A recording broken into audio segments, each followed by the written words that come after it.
Good evening, everyone. Hello. Hi. Thank you all for being here. So folks, we're going to get started with the program very shortly. I just want to first say thank you all for being here, for braving a rainstorm to be here, no less. I think that's an apt metaphor for the state of our democracy at the moment. But truly, it does mean the world to see folks like you taking the time out of your day to come together for something as important as this, for this kind of conversation that can become the foundation of something bigger and better, and to help us rebuild that spirit of democracy, which has unfortunately waned a little bit in this country. So thank you all for being here. Also, a big shout out to our hosts at Stengel Factory for providing us this wonderful video. If you live in the area, make sure to patronize them. And then also we want to thank our fellow activists and partner organizations here locally, including Action Together New Jersey, who helped us put this together. We couldn't do these things without your help, and we're truly grateful for your partnership and your leadership. So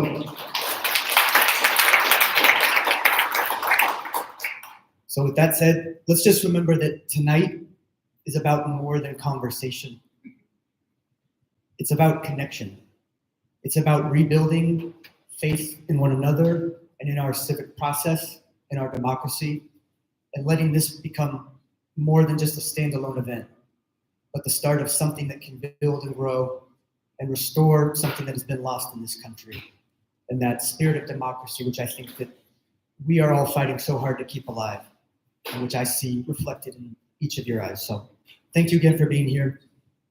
With that said, keep this brief. We've got one introductory speaker, a local activist and clean energy attorney. Please give it up for Will McConnell. Thank you.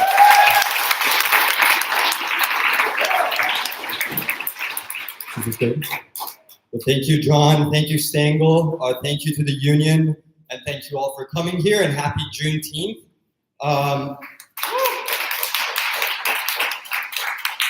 So we're here today to talk about democracy, and to me, it's hard to not think about it in the context of my own family. For those of you who do not know me, my name is Will McConnell. I'm a resident in Surgeonsville, just 10 minutes that way.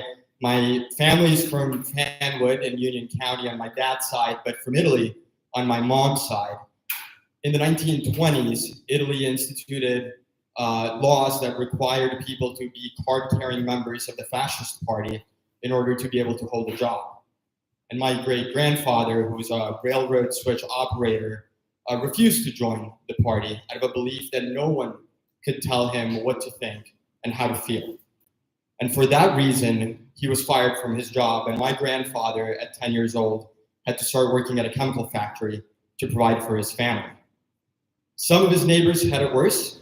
Some people were fired from their jobs because their company could not survive Mussolini's import substitution campaigns that levied tariffs on companies throughout the country, except, of course, for companies that were well connected to the regime. Professors were persecuted. Universities were not allowed to pursue academic freedom with academic integrity. And millions died in the easy pursuit of war. And it was America that saved my family back then, and it is America that we need to save ourselves today. We're very lucky today to be joined by two people who have been champions for political freedom and democracy. Congressman Tom Malinowski represented us in Congress from 2019 to 2023. He is a champion of democracy at home and democracy abroad. And Galen showed us what it means to put country above party when he was one of the founding members of the Lincoln Projects. So please give him a warm welcome, and thank you for coming.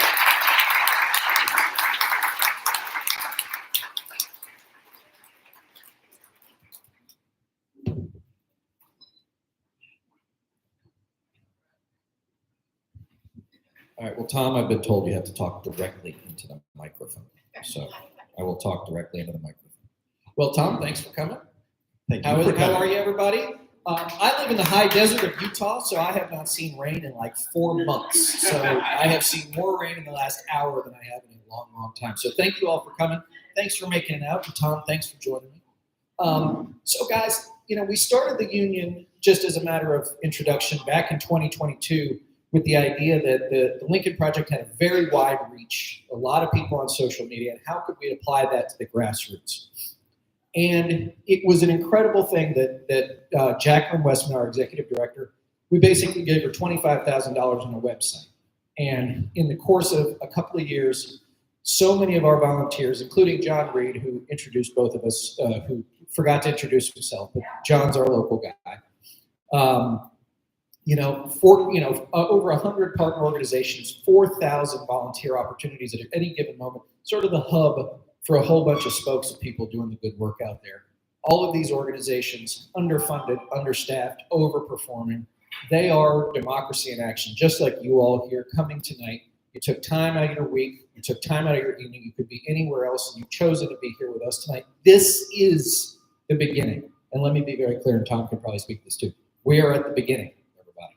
Right? We're not on second base, we're not on third base, we're just coming up to bat. I will stop with the bad baseball metaphors there. But anyway, so Tom, thanks for joining us. Tell us what's going on here. Tell us how you're seeing the world.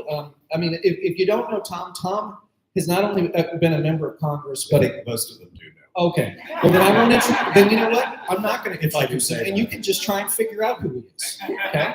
So go ahead. But do you really know? Do you really know? That's right. So Tom, here we are, 6 months into I will call it historic, not for the purposes of aggrandizement, but of people will write books for the next 100 years about this time. Here we are. We thought that things couldn't be crazier, but every day they are. I know you have a lot of experience, not only in the human rights sector, but also overseas. I know you worked for the State Department, I think, for 2 different presidents. So give us a sense of how you see the world now. Everything's just fine. This will be fine. Well, it will be. It will be. Right.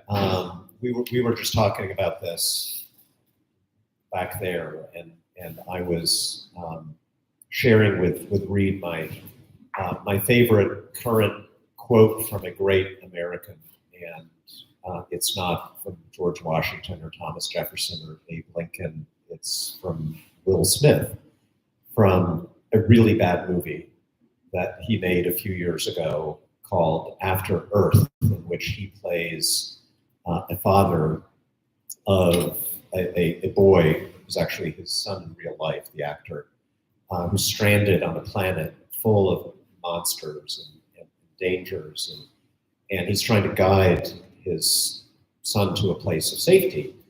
And he says to him at one point, "Don't get me wrong, danger is very real, but fear is not. Fear is a choice."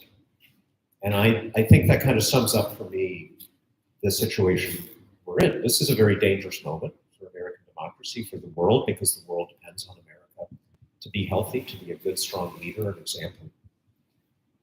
But the fear that I think a lot of people are feeling is something that is being induced in us by this administration and its style, its kind of machine gun style of throwing out 100 different crazy things every single day. So people are overwhelmed and confused, and ultimately so that we feel helpless and paralyzed. Right. And we should not feel that way, because I think we've been through a lot of things in American history that have tested us. And the great thing about our system is not that it has ever produced perfect outcomes. It never has.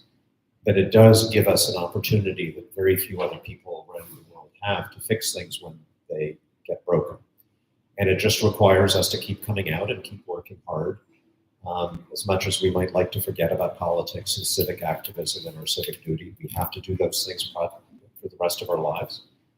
But I think we who care about preserving the spirit and substance of democracy in this country, whether we're more liberal, more conservative, we should approach that task with a lot of confidence that we are going to succeed. No, I think it was it Leon Trotsky who said you can ignore politics, politics doesn't ignore you? Was it Trotsky? Yeah, it was one of them. Okay. It was one of the Bolsheviks. Yeah. Not They typically were right about something. Yeah, not typically great to quote, Jim. I know that. But So tell us, I mean, you were born in a place without freedom. You were born in Poland. You came over when you were 6, but give us a sense just as you reflect on, your mom, looking in that world, growing up behind the Iron Curtain. As she comes here, you grow up, in the Cold War, in the midst of freedom versus oppression. How do you look back on that time now? It was formative, even though I came to America at age 6, but I came to America with kind of an understanding that I came from somewhere else, that it was a very different place.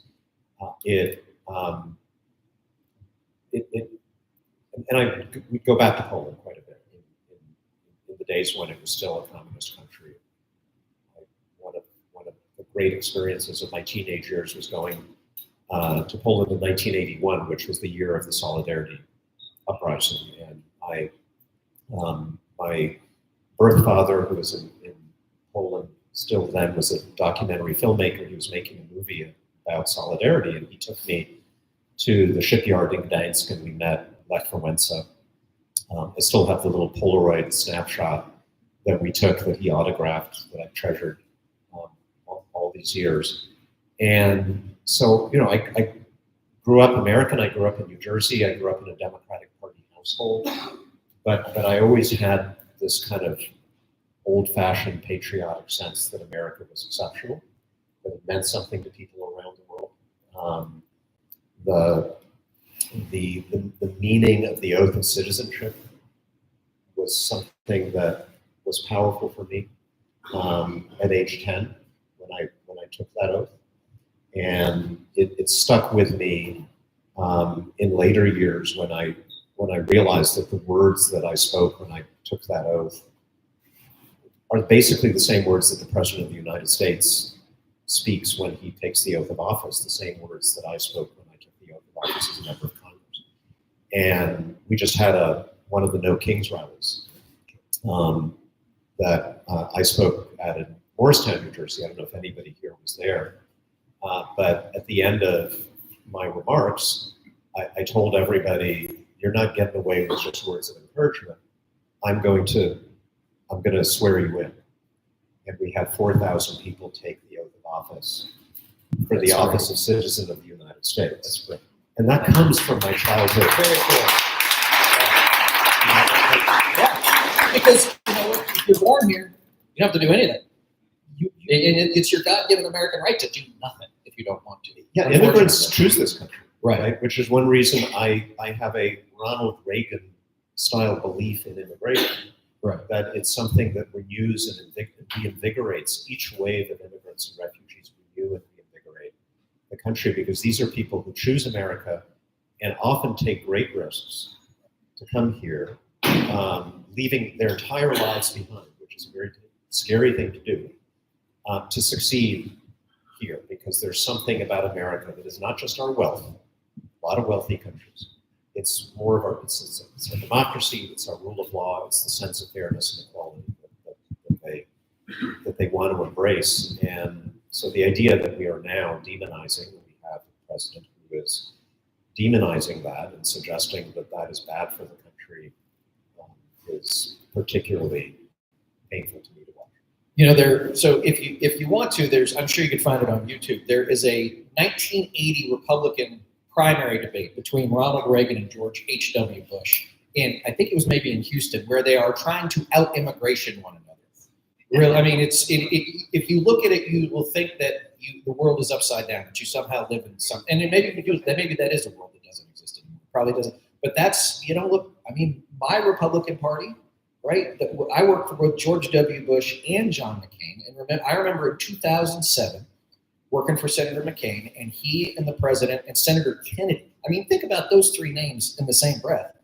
We're, a hair's breadth away from getting immigration reform done, and it got scuttled. And I remember in a meeting, one of the other people on the campaign said, "Well, Senator, this could end your campaign." And he said, "Every time I've done something for purely political reasons, it's blown up in my face. If we get this done and it passes and I lose the race, it'll be fine.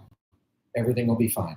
But we're a long way from that. You and I were talking that, you got to know Senator McCain a little bit. I had a chance to work for him. Let me just, as I told Tom, when you go from working for the Bushes, who were very puritanical, to going to work for Senator McCain, it is a bit of a culture shock. The man had a palette of profanity that was truly something to behold. But he always got his point across. He never mistook what he tried to say. But you mentioned that the two of you worked together when you were with the Human Rights Campaign. And let's go back to that idea of what the idea of American is. And you worked together pretty significantly on the idea that America should not torture, which again seems pretty basic, but it wasn't. And what that means not only to us as a country and our character, but what it meant to the rest of the world. Yeah. Well, look, it was another debate between the better angels and devils of our nature. And we often have those debates in moments of insecurity. We were hit on 9/11. People were scared. People were insecure, and therefore willing to at least tolerate stuff that normally they might not have. They weren't feeling quite as generous after what hit us. And what I loved about John McCain was not just that he had the moral sense to know that torture is just inherently a bad thing. Of course, he also had some personal experience in that department. But he understood, as somebody who supported a very robust American role around the world, that we could not be leaders. You know, he was for the Iraq War and all that stuff. But he Yes, I was understood. just thinking he did the bomb, Bomb, yes, which is one of those things I was thinking about this morning. But he understood that we could not, whether it was through military action or diplomacy, play a vigorous role in the world if we didn't have moral authority. That was our comparative advantage in the world. That's what Russia and China and their adversaries don't have. They've got the tanks, they've got the bombs, they've got money. They don't have the sense, they don't have the thing that people all around the world want to be part of. Nobody is running away to China from war zones around the world. And so he understood that, and we used to say this at the time, if a dictator like Saddam Hussein tortures 10,000 people, no one bats an eyelid because they expect that. Mm-hmm. Right. The United States does it to one person, and it changes the world. Yeah. Because now there is no law, there is no morality, there are no norms. And so what I loved about him was he didn't just agree with that, he threw himself into that fight with all of his passion, all of his political skill, and he won overwhelmingly. Right. So this is one thing, again, let's bring those two things together, your foreign policy experience and the morality and the moral force that the United States can and should be in the world. So just, I think it's late last week, there was a G7 summit in Canada. Now, I'm an old advanced man. I don't know how many of you know what that is, but it's like you set up the logistics for the president. And so I went to a bunch of these things. I can't speak for any of the presidents you work for. My guy, not a huge fan. It was, a lot of boring, everything was sort of planned out ahead of time. And he's like, I don't really want to do more dinners and I don't want to wear silly shirts and I don't want to do that. But he stuck around. Trump left. He left and he left in a huff and he left in a big way. And he left that chair empty, Tom. And I think that was for me, that was the physical embodiment of American abdication on the world scene. That he said, we're not in charge anymore. You're on your own. Well, it's not just that he wanted to leave, it's that the other leaders also wanted him to leave. Do you think there's, except for Mar-a-Lago, has there ever been a dinner where anybody wanted him to stay? Probably not. Who eats well-done steak? Really. And there were some. Sorry for the vegetarians. And by the way, look, I'm not a fan of Donald Trump, right? But it does kind of hurt me that leaders of all the major countries around the world are laughing at the president of the United States. You can even see it on stage when he's talking, and they're winking at each other, and can you believe this guy? I know a little bit of what goes on behind the scenes. Most diplomacy right now, transatlantic, is about how do you manage this crazy person? How do you manipulate it? How do you keep it from doing crazy things? And sometimes it works for 2 or 3 weeks, and they get into a better place. But it's painful to watch. And I also thought it was interesting, it was obviously deliberate, that the day he was gone, they gave the empty seat to the person who I think is kind of morally fulfilling the role of the leader of the free world. Right. And that was President Zelensky of Ukraine. But I don't like that. I want the President of the United States to be in that seat. And again, I've been a Democrat all my life. I've disagreed with Republican presidents pre-Trump on a lot of things, but I never felt embarrassed that to see them in that situation. So until then. So let me bring it home for a second. Why do you think we as a people, or why are so many of us as Americans seemingly accepting of that idea? Because if somebody came from another country and laughed at us in our face and said, "Ha ha ha, you're from America," we wouldn't like that. Yet globally, and from a leadership perspective, tends to be about half the country that seems to be okay with it. Well, I think part of the problem is that maybe it's not half the country, but a third of the country doesn't believe that anything you and I just said is true. Well, there's that. And I think that's the big difference. Like if George Bush or Bill Clinton or any of the presidents we grew up with behaved in this way, 80% of the country would automatically be against it. And because the entire country was getting their news, getting their information about the world from basically the same sources that we all kind of trusted. Go back to the time when all of America gathered in the evening and watched Walter Cronkite. And then they went and argued with each other, but based on roughly the same set of facts. And what is, those of you who know me know that like I'm a broken record on this, but I think that's the biggest change in the world in the last 10 to 20 years, that we no longer get information directly from human beings who are trying to provide what they believe sincerely is important and true. We get our information courtesy of software programs that are trying to keep us addicted to a screen by giving us what makes us angry and afraid. And it has, it works its will on liberals as well as on conservatives. Right. But we end up living in parallel universes and hating each other and just not believing what, one side doesn't believe what people in this room think are obvious facts. Right. Well, and I think it was in one of Anne Applebaum's books, which she and Snyder have both written, and they're both excellent. But one of them was, one of the things that makes democracy nearly impossible is that the population can't agree on a common argument, that there's not a common set of values, not a common set of facts. Well, I still think we have a common set of values. I'm optimistic about that. And I found, one of the heartening things about my political experience is I really came away from it believing if you can get people in the room in person and just talk things through, you're going to build trust and you're going to find some common ground. But the facts, if you can't agree on what's true and false, then this system can't function the way that it is intended to function. And that's a structural problem that we're going to have to be a bit more ruthless about trying to fix when we have more decent people in positions of authority. So let me ask you about your time in Congress. There are a number, as we see this escalation between, well, it's a war between Israel and Iran, but the issues that we might somehow get involved in. I saw the president's statement today that he's going to take time in the next 2 weeks, which seems like an arbitrary time, but you'll know more about that than I will. There are very, very conservative, very, very MAGA members of Congress that you probably served with. I saw Tim Burchett on CNN today.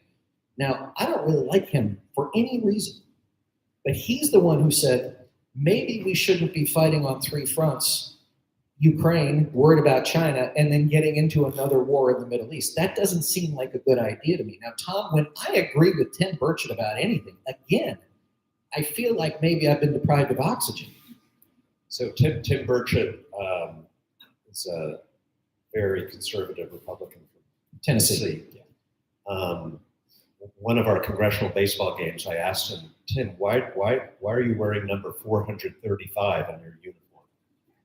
I mean, I was 7, obviously, because it's the 7th district and it's a cool number. And other people are like 2 or 5 or whatever. He's 435.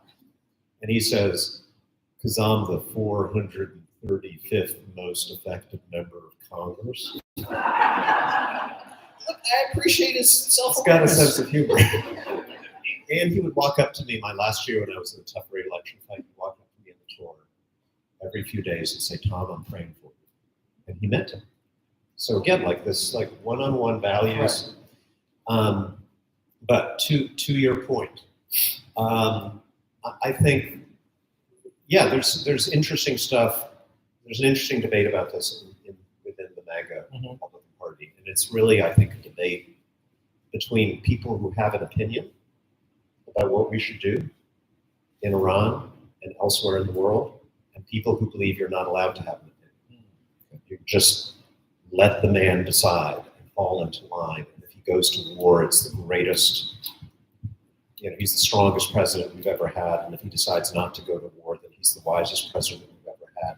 Do not express an opinion because you never know what he's going to decide in advance. And so I much prefer the MAGAs who express an opinion that seems like it's genuinely theirs. So that's number one. On the whole Iran thing, then I'll tell you what I think. Please. And I think it's like where I think we can find some common ground. Number one, Iran shouldn't have a nuclear weapon.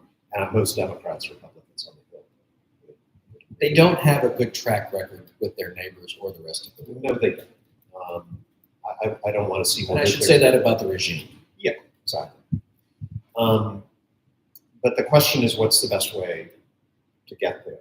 And the Israeli government kind of is making the argument, right? They want to draw the U.S. in. They want the U.S. military to do the one thing that they can't do, which is to use a weapon that only we have to destroy a very deep underground fortified facility that's used to enrich uranium to 90% to the weapons grade that you need to build a bomb. And their argument is, well, we've done most of the job ourselves, now we need to finish the job.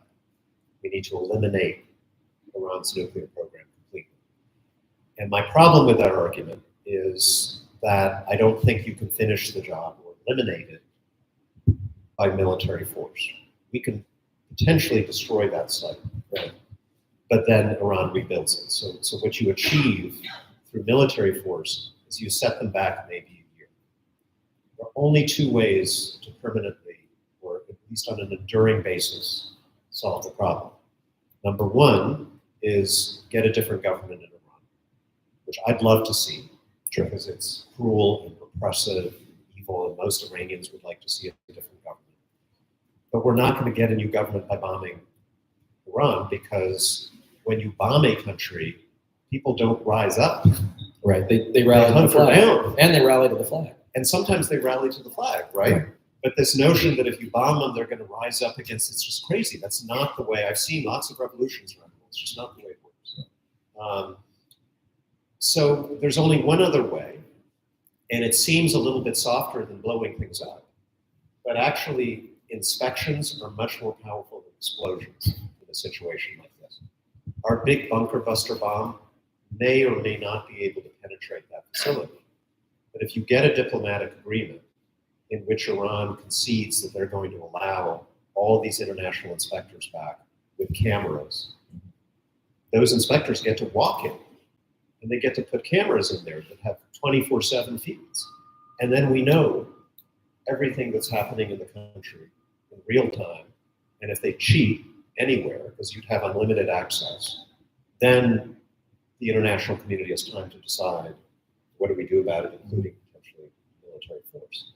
So that's where I hope this ends up. And you know what, whatever I may think of Trump, like if he manages to use the Israeli lever to get the Iranians to agree to something like that, I'll give him credit for it, because foreign policy's got to be about politics.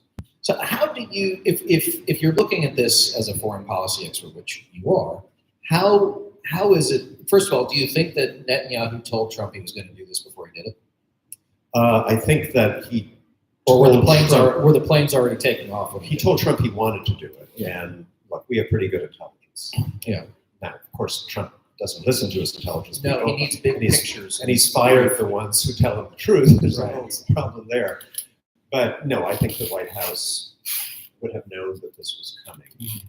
And I think that Trump tried to dissuade Netanyahu from doing it. Another example of, Mr. Tough Guy is actually not so No, he actually historically hates confrontation. He does, Yeah. right? And not a lot of people actually listen to him at this point because Taco.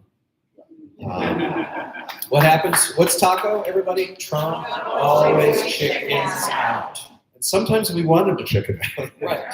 But it should be repeated because I think, like, from a political, you and I are also political people. That is a golden image and slogan, Right. and it has the merit of being true in so many instances. Well, and I was reading something earlier today, and it starts last week with, well, we've seen the ongoing ICE raids, and I was reading something earlier today, and this is why I this actually gave me as much hope as I've had in a while, that ICE agents are reporting that they don't really want to do what they're doing.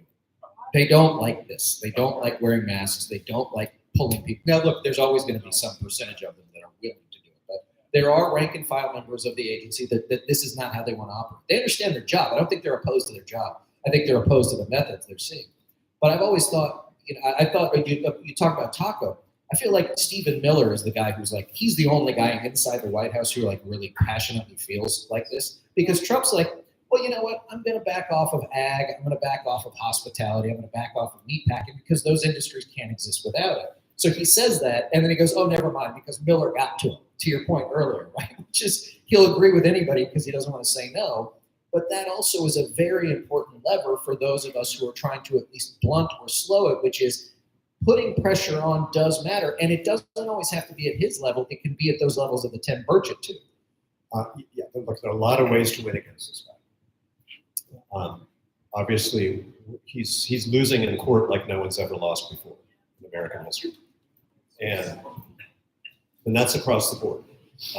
Doesn't matter who appointed the judges for the most part, or even judges he appointed in his first term that have been ruling against him. So more of that.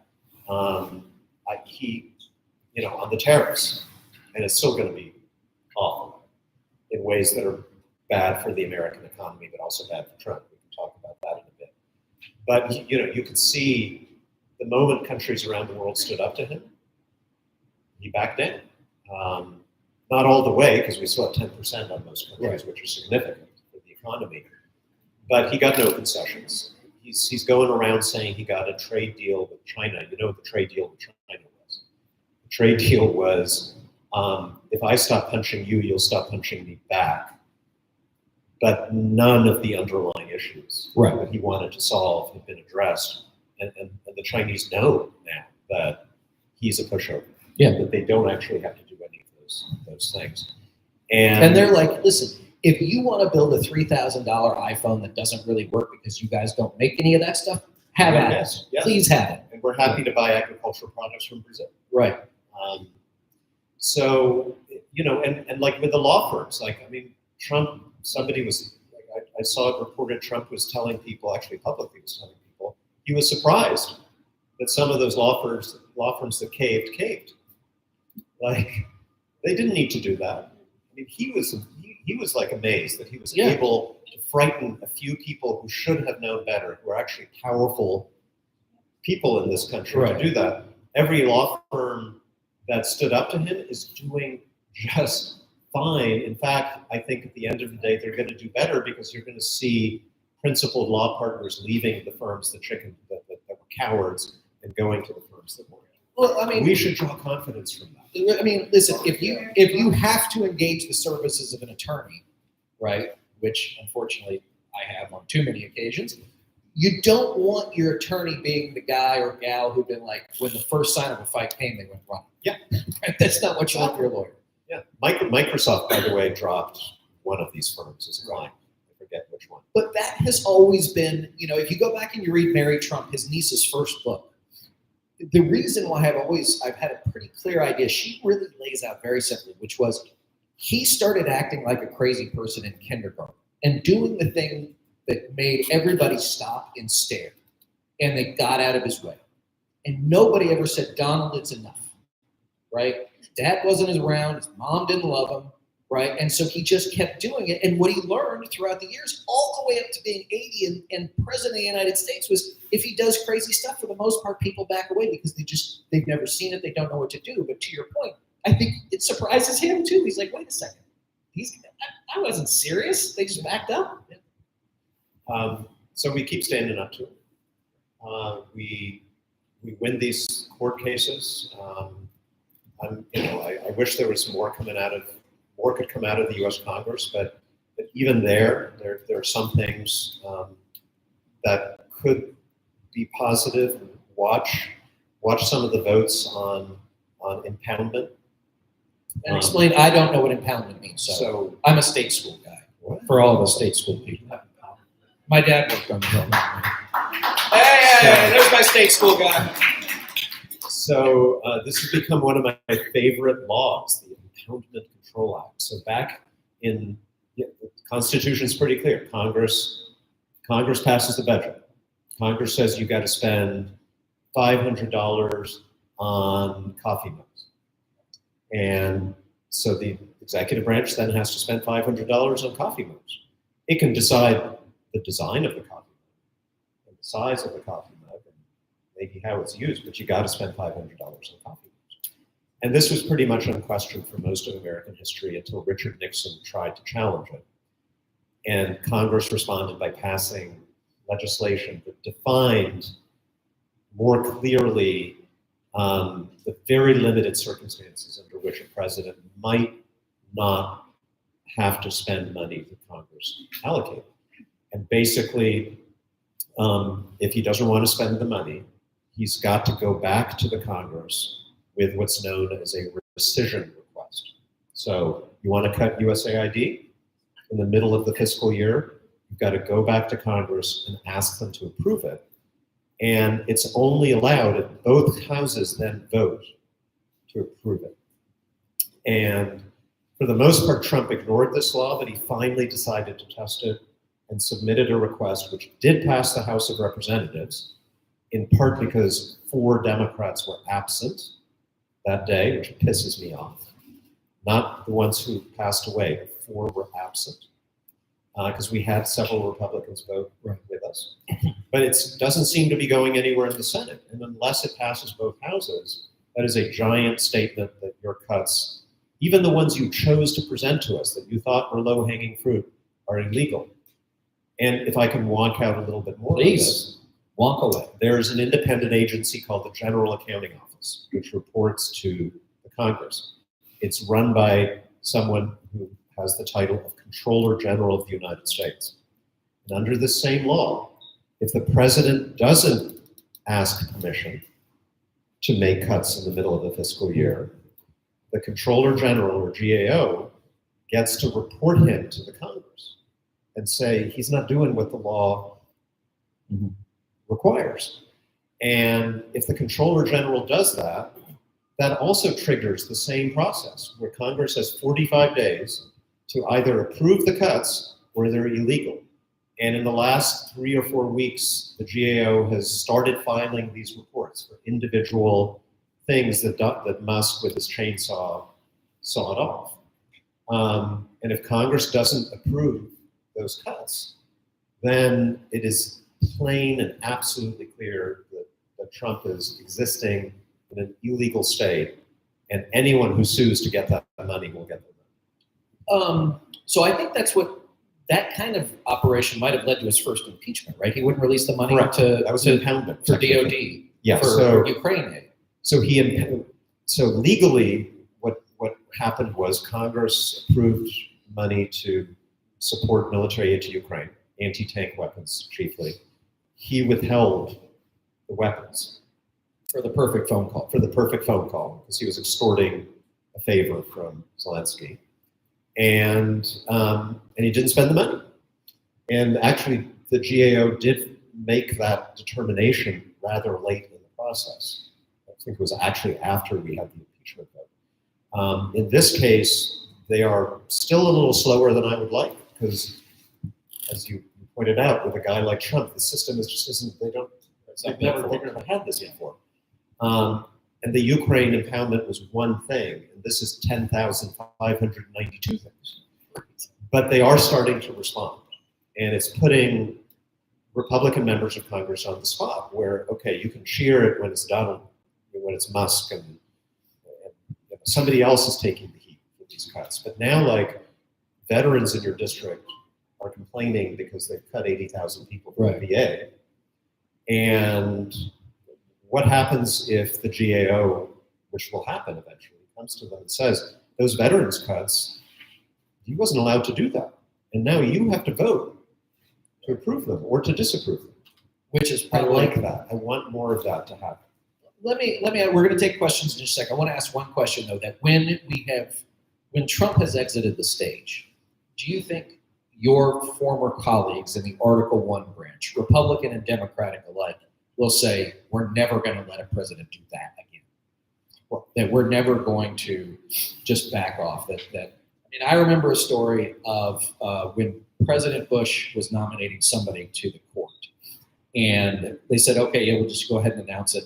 And they said, have you called Senator Specter? And they said, no, why?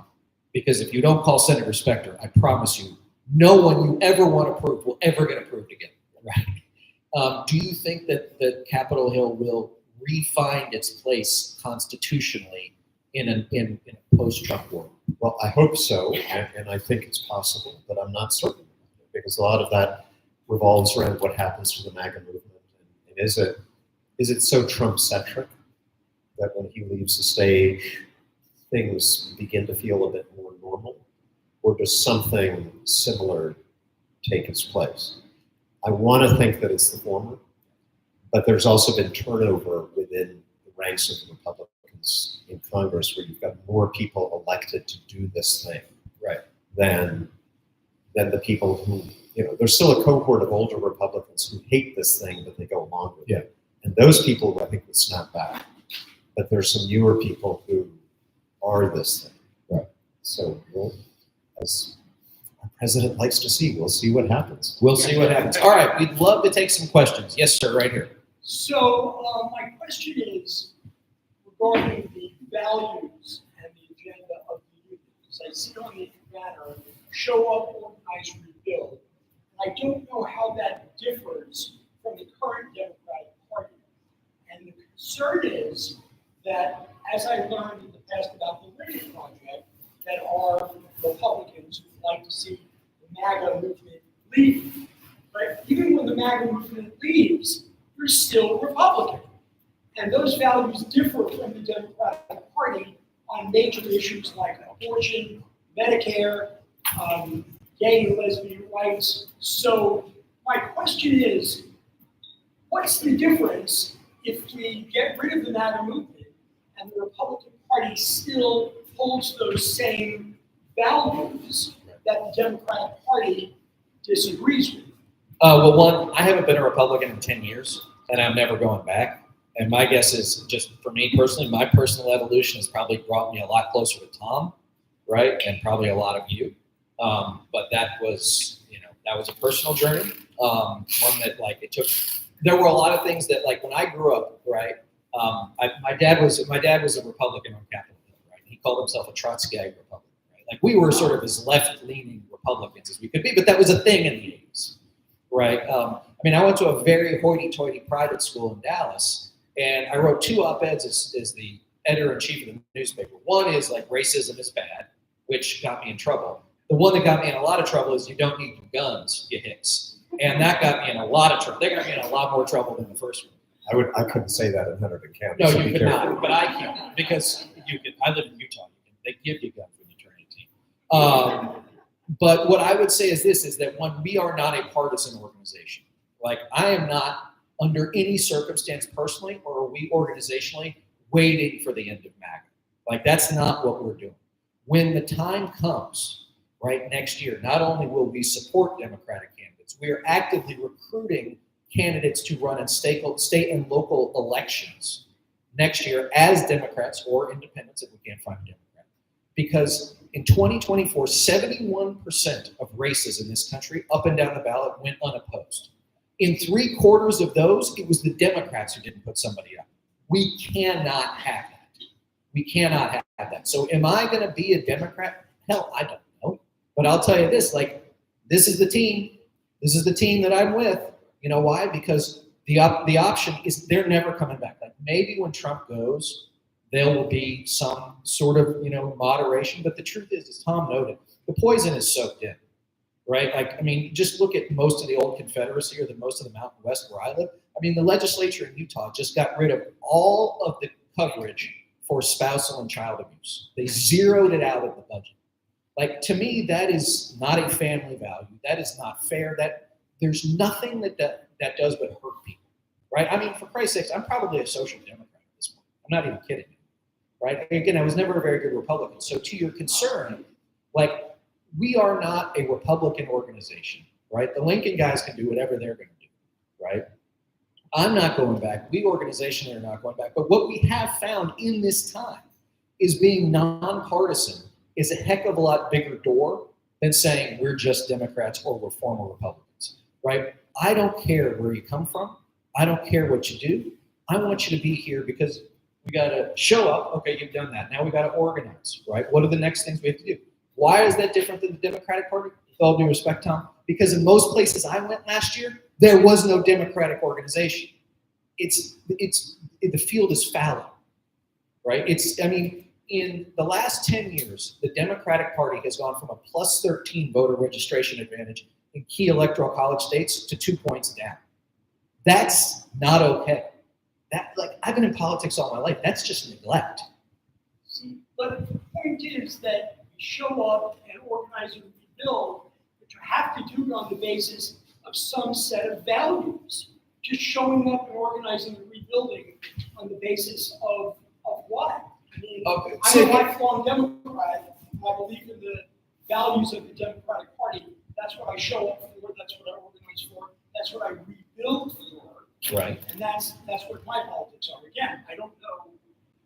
The union may be different than that, but again, we are again, for us, all of the people who come work for us have historically helped Democratic candidates and left-leaning organizations. But as I said, and I will say this to you, and to you in particular, you're not giving me a very big door to walk through.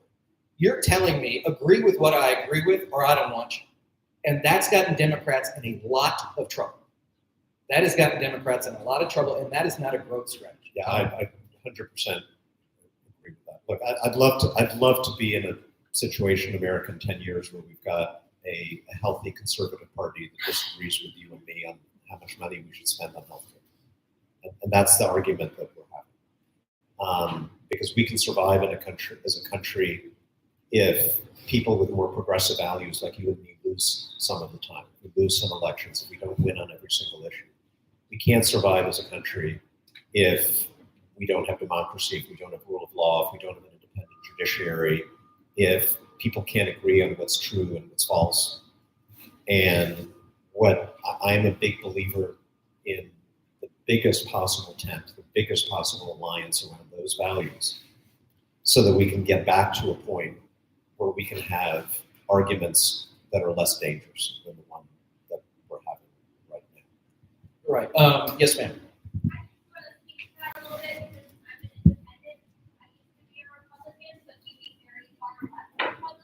Yeah.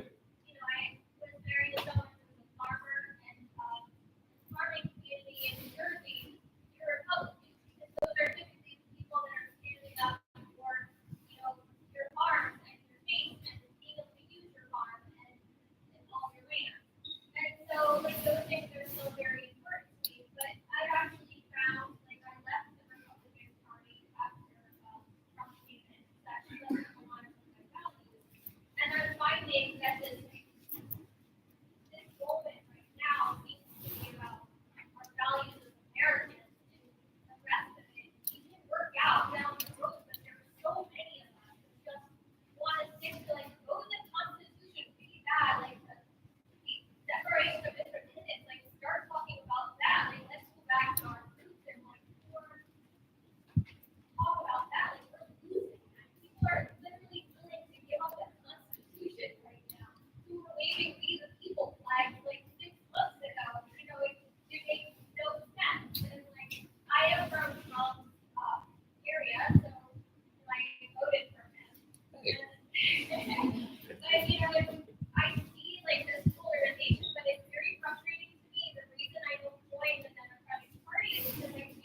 But it's like right now, I'm willing to be like, okay, I mean, we all are kind of in the same place on some of those things. But like, as an American, we just want to be able to live our lives. Like, stop telling me how to live, whatever that is, right? Mind your business. Which used to be a conservative value. Yeah, mind your business. Stay out of my life. Like that's Right. Yeah, so the small government, individual liberty. Yes, that was the GOP I grew up with. Tom, please. Well, yeah, look, I totally agree with you. I think it is about, I think politics is generally about For sure, values. 100%. And values as they affect your life and interests sometimes, but it starts with the basic principles. And I have great hope that there is a working majority in this country, as long as we can communicate with each other, because the biggest issue, biggest obstacle. As long as we can communicate with each other, there's a working majority in this country for the American democratic way of life. And most people can see that when you're defying court orders, when you're saying I don't have to do as president what the Congress says, when you're joking around or maybe even not joking around about remaining president after serving for 2 terms, when you're clearly more sympathetic to dictators like Putin than you are to democracies and to countries that have stood with us and fought with us for many years, when your economic policy is to make everything more expensive through tariffs because you just won't listen to anybody. Republicans or Democrats who are just telling you like this is going to hurt people. Like, of course there's a working majority that says that's wrong, even if we may have different views about how best to cut the deficit or what role government should play in regulating business in this country, right? Those are kind of safe debates where even if you and I may not agree on everything, the world doesn't end for me if you win, and the world doesn't end for you if I win. Well, and I think that's right. I mean, I think we sometimes forget that democracy does not mean you get everything you want. Democracy means you get to make the argument that you have the opportunity to say, you have elected me to do something. You've elected Tom to take a set of positions to represent you. He does that based on a set of values that he carries with him, which is why you elected him in the first place, to carry that forward into legislation and other things. And so I think we sometimes forget that, yes, like if you win, you're not going to get everything you want. Nothing in life is that. Nothing in life. Okay, who's next? Yes, sir. And then we'll come over here. Yeah, I'm trying to think of how to stage this properly, because to me, this is an issue that's bigger than any that Trump has posited on all of us these last 8 years. And it's bigger than the tariffs, and it's bigger than Taco, and it's bigger than the pressure Netanyahu's putting on him, and all of those things. It's bigger than walking out on a NATO conference and then on a G7 conference. So it's this. Trump decides to drop the 30,000-pound bomb on Iran. And after a few days of analysis, it hasn't succeeded. He's in a dilemma. He's got 2 choices: drop another bomb and a third bomb, or stop.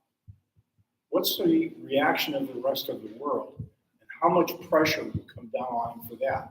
It's bigger than Taco. How much pressure will come down on him for that? I'm going to turn it over to the former State Department official for this answer. My second question is, will you please run again? Okay, well, let's deal with the first and then we'll get to the second.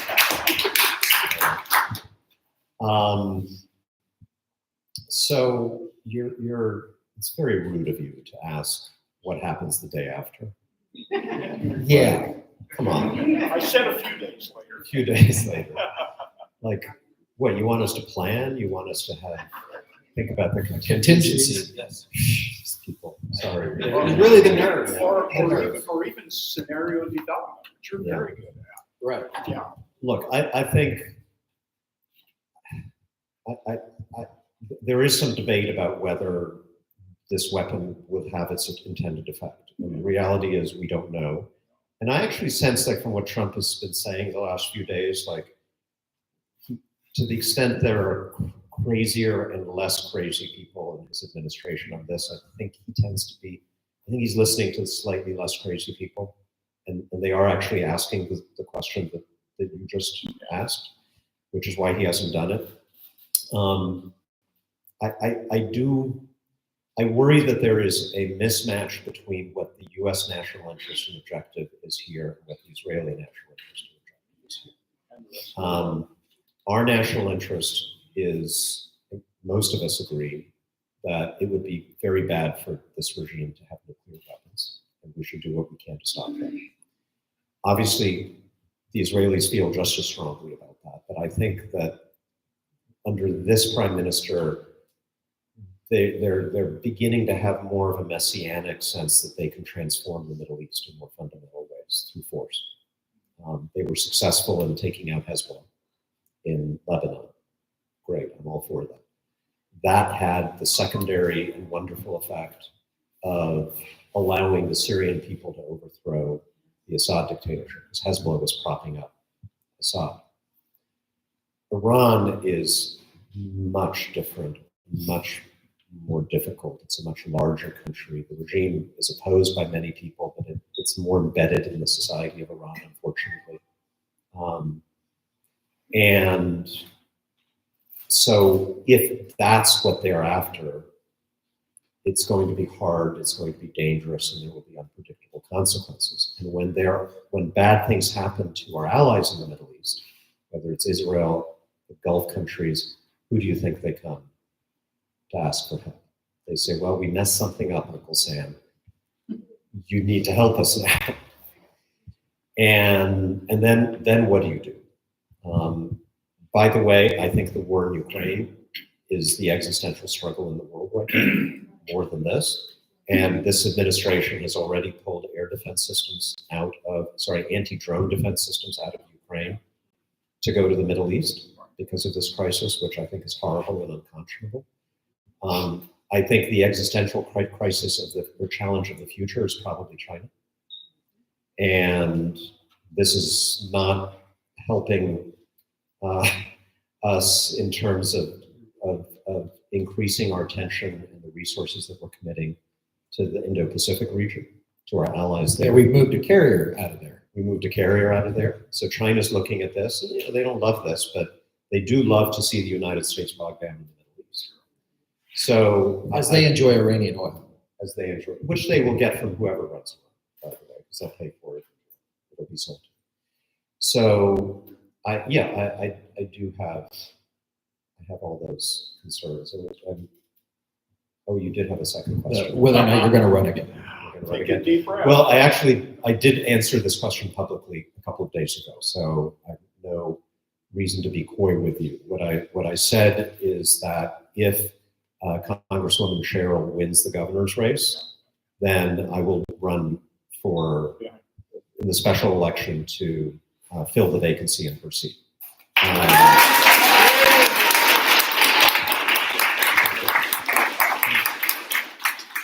I want to stress we have at least a couple really great candidates for this district.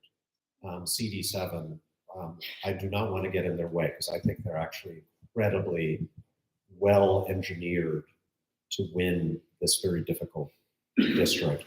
And I'm also just incredibly impatient, and I don't want to wait until January 2027. So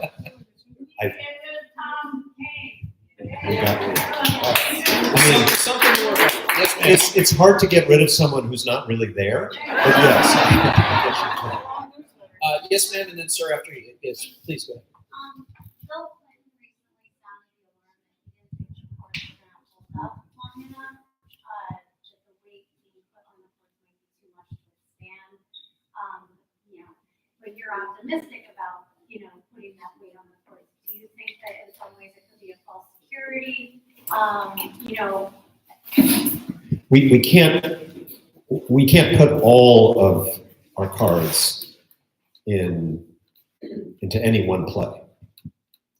So I do agree with that.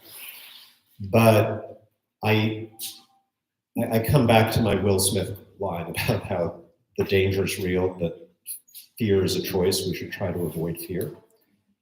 So when I hear people say, oh, the courts aren't going to hold up, or we may never have a free and fair election in America again, or sometimes people say to me, I always cut them off and stop them and say, stop thinking that way. This is still a democracy. We are still free people meeting in this room. Nobody's coming through those doors to arrest us. And if they did, we would kick their asses in court the next day. Like, we have to project a degree of confidence in our own strength and in the strength and resilience of the system, because, you know, a lot of contests, including military contests, and certainly political contests, are won on morale. The side with more confidence, with more greater morale, that projects a sense that we're going to win this thing, tends to be the side that wins. And so I would have phrased the point a little bit differently from Bill. To be both nerdy and military, you know, Sun Tzu, the art of war, said the best way to beat an enemy is to believe that they can't win, right? So we can never be that side. In fact, I remember dealing with some, you probably dealt with this, Tom, as well, talking to some donors, Democratic donors in the fall of 2021. They're like, it's already over, it's already over. They're like, but then you've already lost. Like, what are you doing? You can't have that idea. You have to go into the idea that you can win. And you know who gets that? Donald Trump. Right. Always, never looks back, never apologizes, never says, oh no. No, he's just like, I'm going to beat you today and tomorrow.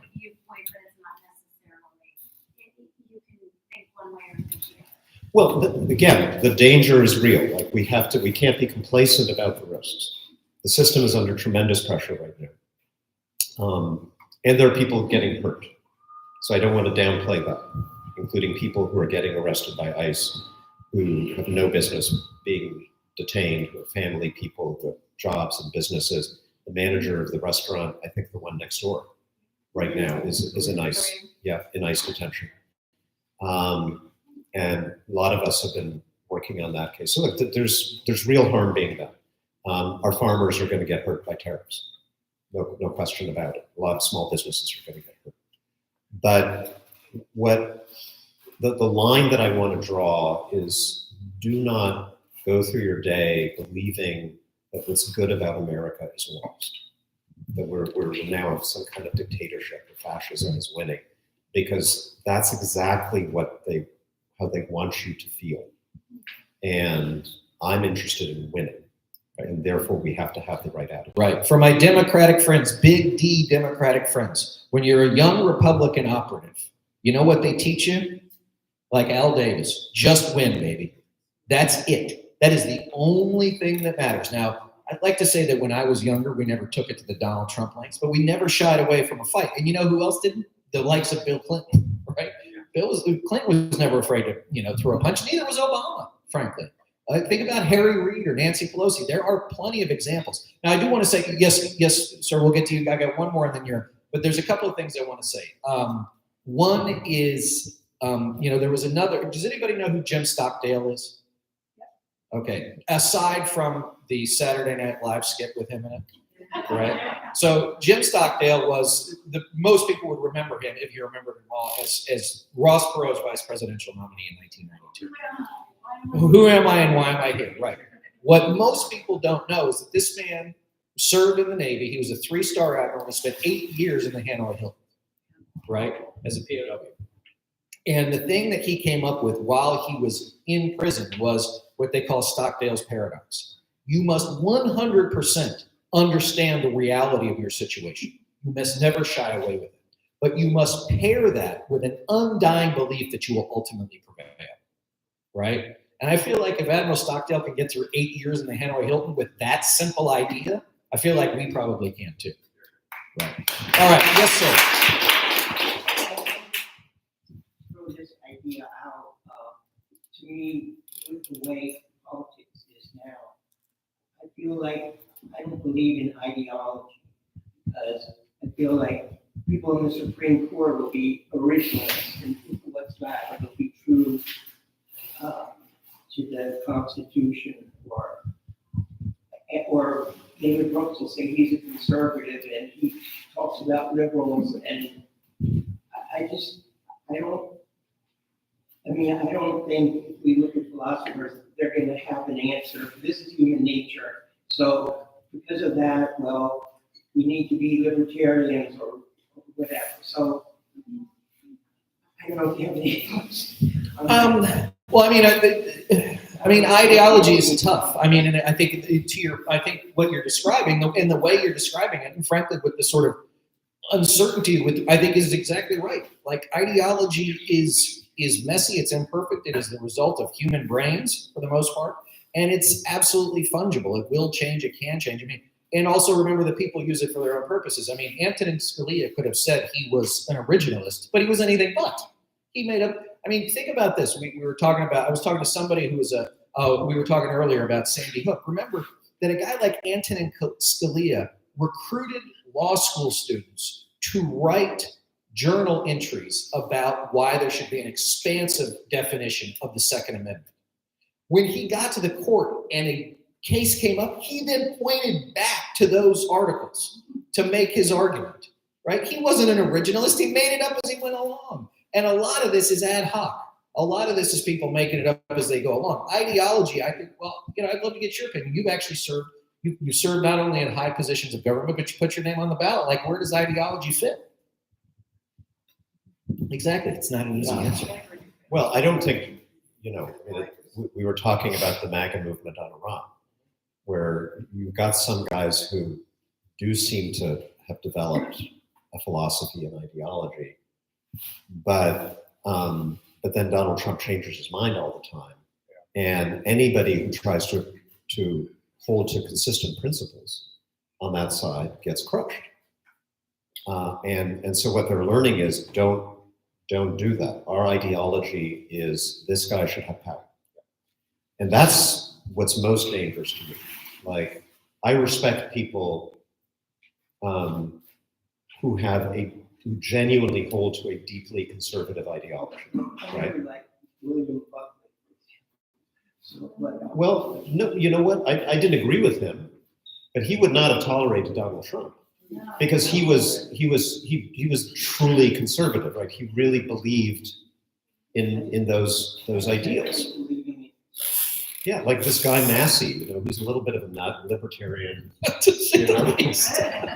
He's the guy that had all his kids gummed up for their Christmas card. That's probably how you remember him. But he's been voting against Trump right and left because he's like, no, like I actually believe government's too big and we should be decreasing the debt and not increasing the debt. And so then Trump puts forward a bill that increases the national debt by trillions of dollars and lies about it. And Massey's like, no, that's right. But that's rare right now. And I actually prefer that to people whose true ideology is the ideology of power. And that's what scares me. It's not people who disagree with me on policy who scare me. It's people who don't actually care about policy. Well, and we've seen this throughout history, that the leader principle becomes that the movement is about whatever the leader says it is at any given moment. And when people start to get in the way, i.e. Massey, right? What did Trump say? I'm going to primary you. I'm going to primary you. What does Massey say? He's from like Eastern Kentucky. Right. And he's like, fine. And they put up 2 or 3 primary challengers who beats him every time. But that's the knee-jerk reaction of the movement is to extricate the apostates, right? To find that forced unity. All right. Yes, sir. The gentleman in the back, and then we'll go to the lady in the back.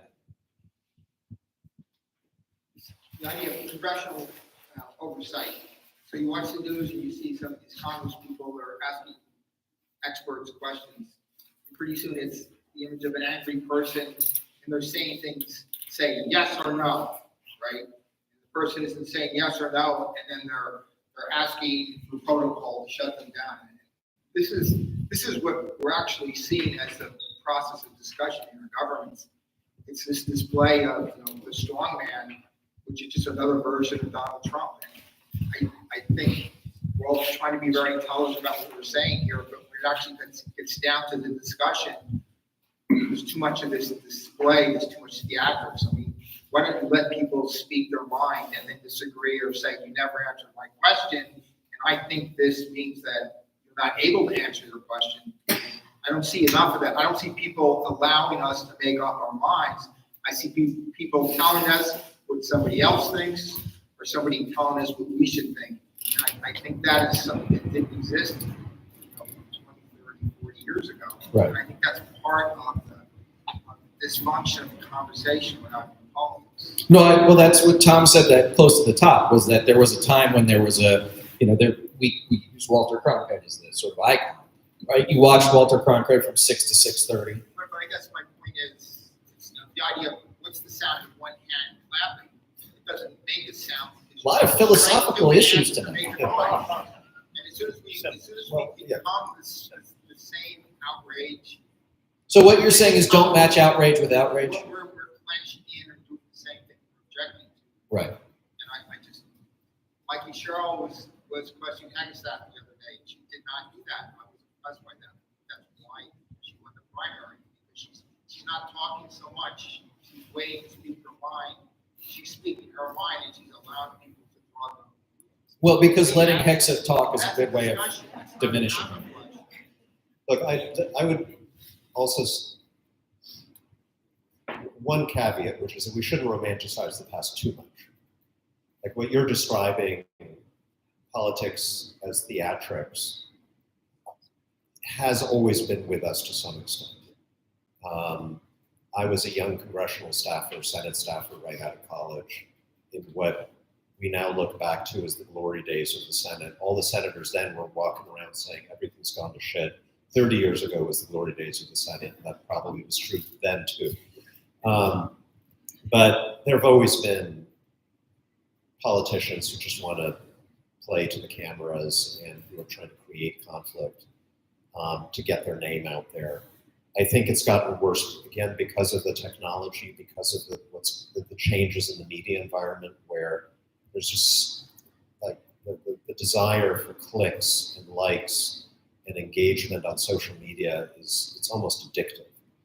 And the rewards, the kind of instant rewards you get when you see that happening have changed some people who should know better.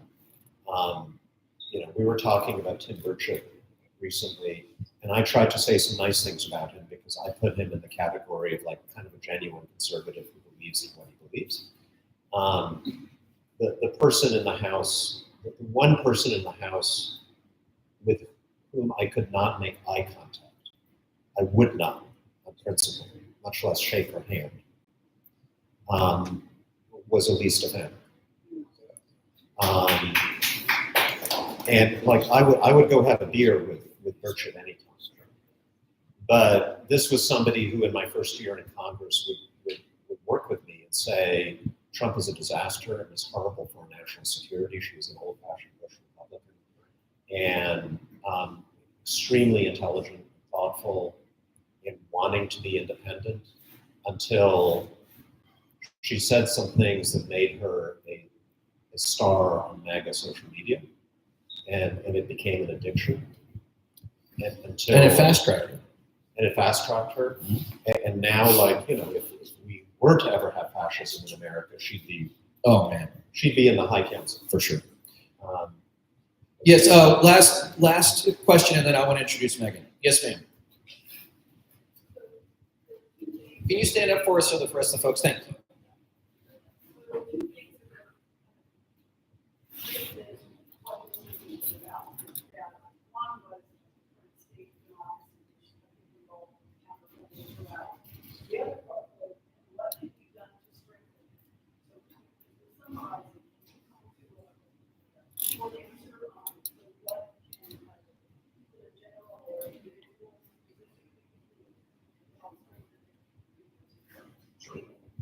You want to go first? Or I'm going to go first.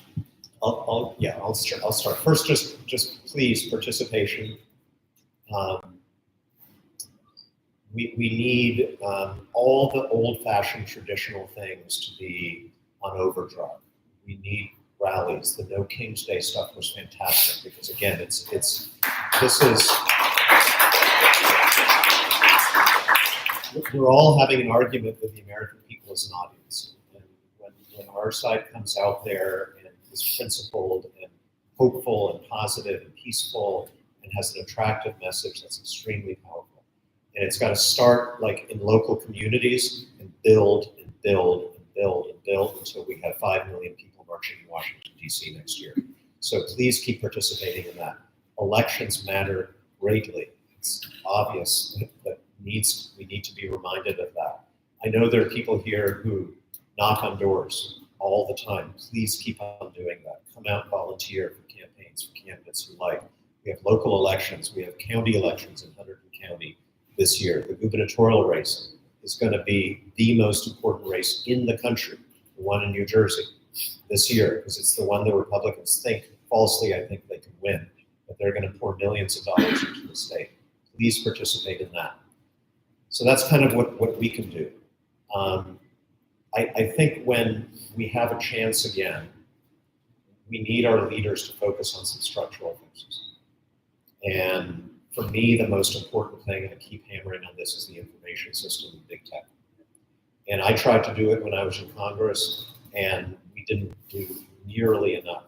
I mean, we didn't even pass legislation to protect kids online, which is ridiculous because there are Republicans. Even Donald Trump says he's for that. And I would like, one reason I endorsed Congresswoman Cheryl in the race, despite there were many good candidates, I like them all.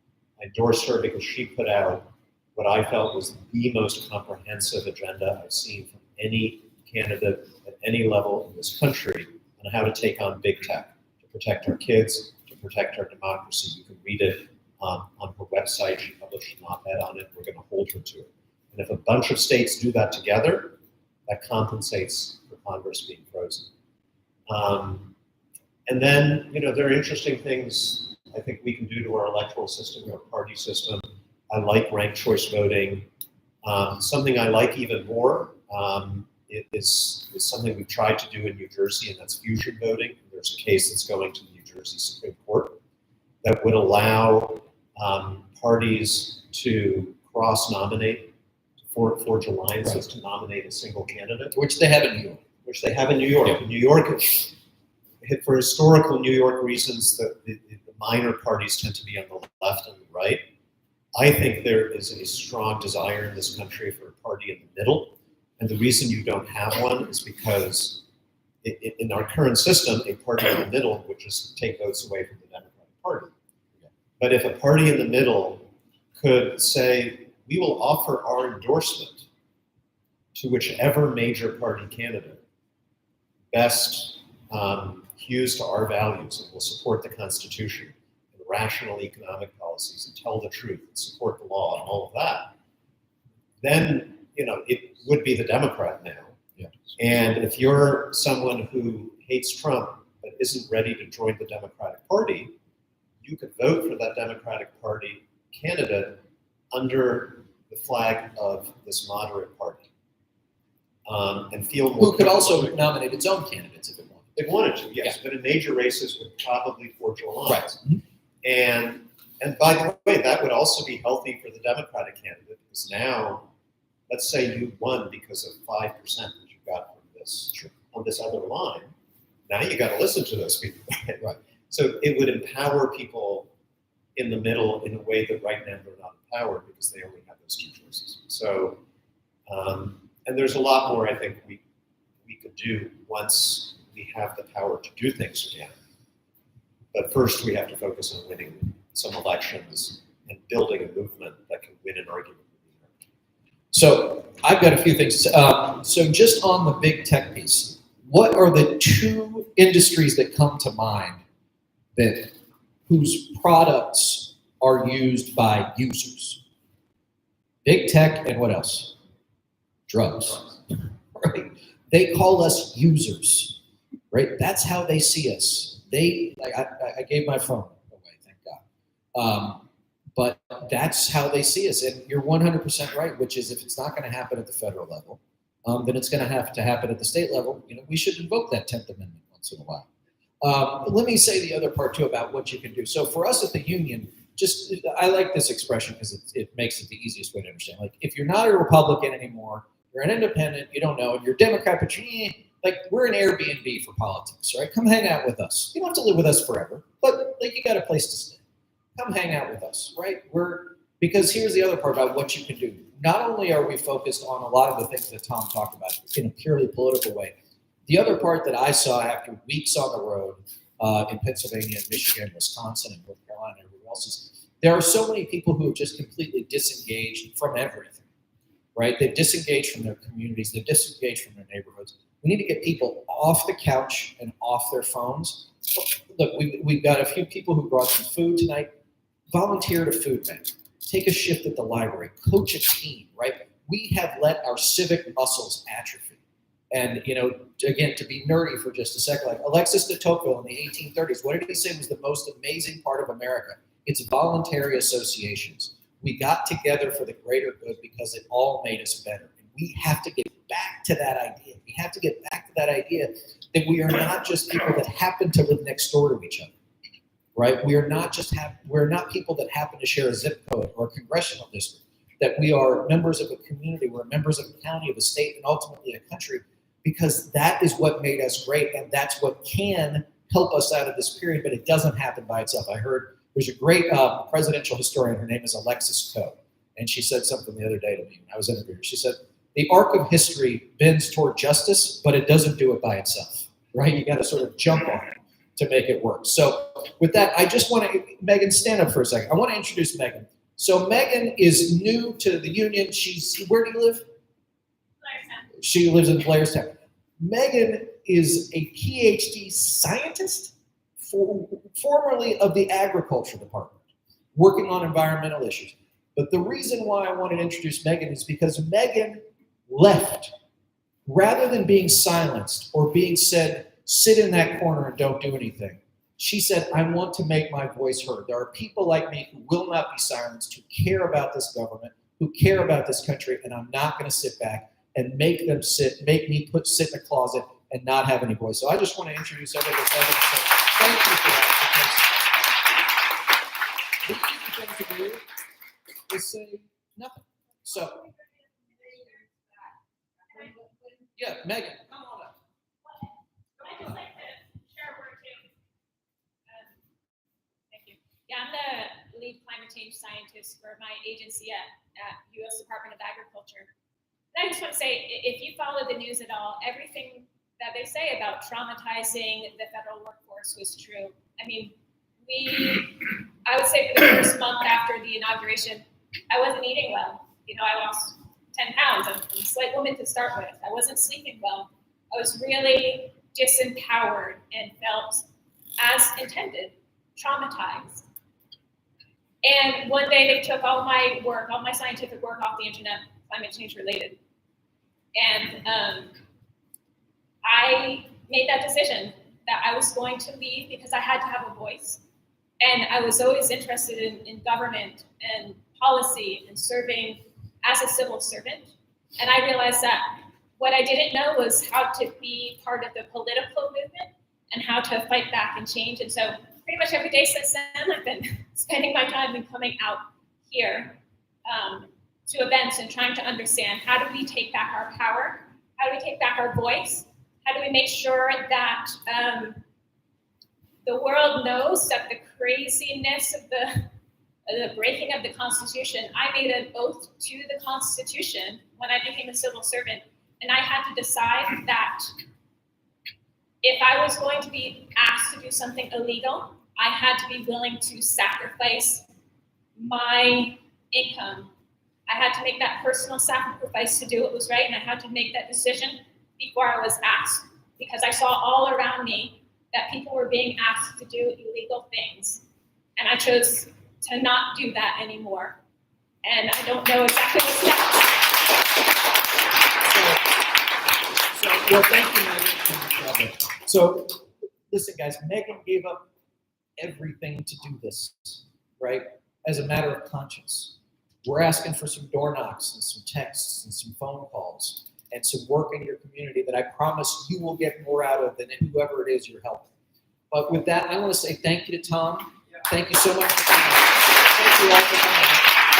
We've got a gentleman who's one of our great volunteers at the union, Jesse. Jesse and I, we canvassed in Pennsylvania last year. Jesse, come on up. Jesse's going to leave you with a few words, but thank you so much. We'll be in the back at the end, and thanks for coming.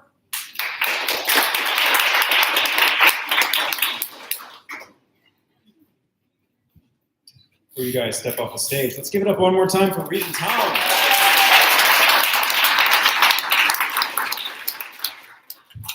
We know you guys are very busy out there, so thank you so much for taking time out of your schedules to come out here. My name is Jesse. I'm one of the union's volunteers from right here in New Jersey. Before we wrap up, I just wanted to thank you again for showing up tonight. By being here, you're already part of something bigger, and this is only the beginning. As many of you know, New Jersey just had our primary elections almost 2 weeks now. So if you haven't started seeing the political ads, you will soon. If you're fired up now and ready to ensure we have a pro-democracy government or governor and state government in office come January, here's what you can do starting now. Sign up to volunteer, scan a QR code, stop by the table in the back, come talk to one of us on your way out, host a community meet and greet in your neighborhood. We'll help you set it up. Backyards, coffee shops, libraries, anywhere people gather, we can be there. We can support, help with voter registration, whether it's at a local event, a high school, or your Sunday market. We'll give you everything you need to get started. Bring others in. Think of 2 or 3 friends or neighbors who should have been here tonight. Text them, invite them to the next one. Don't forget to sign in on your way out. If you haven't yet, grab a flyer on your way out as well.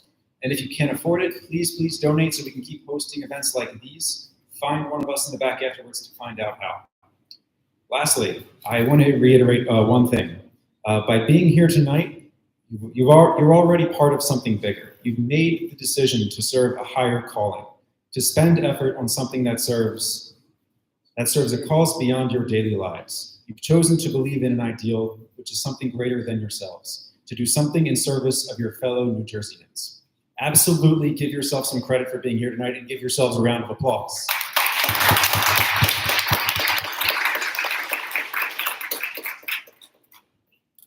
That's the kind of energy we need going forward. So thank you guys for coming out tonight. We're building momentum together, and it's going to take all of us. Let's get to work. Thank you.